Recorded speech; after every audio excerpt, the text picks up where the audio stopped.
If you're someone who sleeps badly, you've probably tried a bunch of things. A better pillow, a white noise machine, melatonin, maybe a sleep tracker that just confirms every morning how terrible your night was. And yet, still tired. Here's what the research actually says. Most people don't have a sleep problem. The bed isn't the issue. The pillow isn't the issue. It's everything you're doing and not doing before you even get to sleep.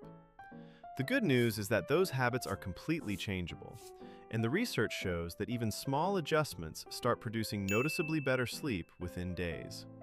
In this video, I'm going to walk you through exactly what to change, in what order, and why each one works, so that by the end of this week, you're actually sleeping better. 1. Control your light environment.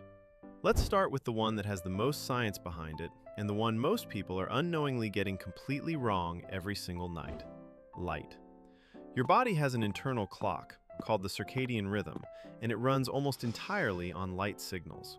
When your eyes detect bright light, your brain reads that as daytime and suppresses melatonin, the hormone that makes you sleepy. When light dims, melatonin rises and your body starts preparing for sleep.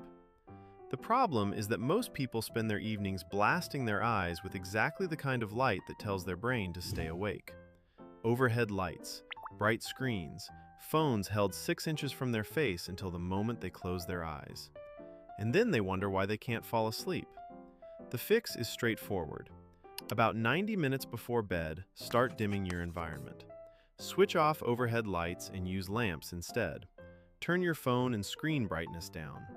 If you want to go a step further, blue light blocking glasses in the evening have shown real results in multiple studies. They filter out the specific wavelength of light most responsible for suppressing melatonin. This single change, just dimming your environment in the evening, can meaningfully shift how quickly you fall asleep and how deeply you sleep within just a few days. Your body is waiting for that signal. You just have to give it. You can't force yourself to feel sleepy, but you can stop actively blocking the biological process that's supposed to make you feel sleepy. Light control is the fastest lever most people have never actually pulled. So light sets the stage, but there's a second habit that's keeping people stuck, and this one happens after you're already in bed. 2.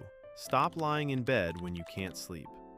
This one goes against every instinct, but it's one of the most effective things you can do if sleep feels like a struggle. Here's what most people do when they can't sleep. They lie there. They check the time. They try to force it. They get frustrated. They lie there some more. And the longer they do this, the more their brain starts to associate the bed with wakefulness and frustration, not rest. This is called conditioned arousal, and it's a very real phenomenon where your bed, the place that's supposed to trigger sleep, actually starts triggering alertness instead, because that's what your brain has learned to expect there. The fix is counterintuitive. If you've been lying awake for around 20 minutes and sleep isn't coming, get up. Go to another room. Do something calm and low stimulation. Reading under a dim light, deep breathing exercises, sitting quietly. Not your phone, not the TV, something genuinely boring. Then, when you feel sleepy, actually sleepy, not just tired, go back to bed.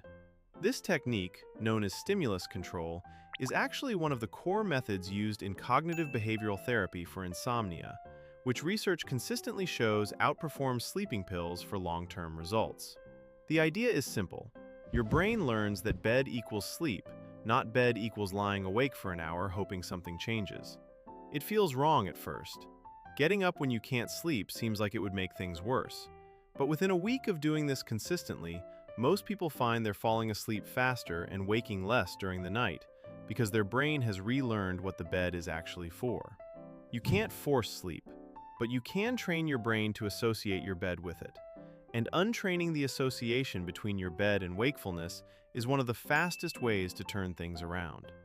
But there's a third piece, and this one is about what's happening in your mind in the hour before bed, which for most people is the real reason they're lying awake staring at the ceiling. 3. Quiet your mind before you get into bed. This is the one most people skip, and it's probably the most important. Here's what happens for a lot of people. You're busy all day, you get into bed, and suddenly, your brain turns on. You start thinking about tomorrow's to-do list, the conversation you had at work, the thing you forgot to reply to. Your body is horizontal, but your mind is fully running. That's not insomnia. That's what happens when you give your brain no transition time between your day and your sleep. Think of it like this. You wouldn't sprint at full speed and then expect your heart rate to drop to resting in 30 seconds. Your brain works the same way. It needs a wind-down period, a buffer between the stimulation of the day and the stillness of sleep. So here's what that actually looks like in practice. Stop consuming stimulating content at least an hour before bed. News, social media, intense TV shows, work emails, all of these keep your nervous system activated. Your brain processes what it consumes, and it doesn't stop just because you put the phone down. Give it something quieter to land on. Write down tomorrow's to-do list before bed. This sounds almost too simple, but a study from Baylor University found that people who spent 5 minutes writing a to-do list before sleep fell asleep significantly faster than those who didn't. The act of writing it down essentially signals to your brain that the information is captured and it can stop cycling through it. Create a consistent wind-down routine. It doesn't need to be elaborate. 10 to 20 minutes of something calm and consistent. Reading a physical book, light stretching, a skincare routine. The content matters less than the consistency. Over time, your brain starts to associate that routine with sleep, and it begins winding down automatically when you start it. The pattern across all of these is the same. You're giving your brain a clear signal that the day is over. Most people never do this. They go from full speed to pillow with nothing in between, and then can't understand why sleep feels hard. The quality of your sleep is largely decided before you get into bed. A calm, consistent wind-down routine is the closest thing there is to a guaranteed better night. So let's bring this together. Better sleep doesn't start when you close your eyes.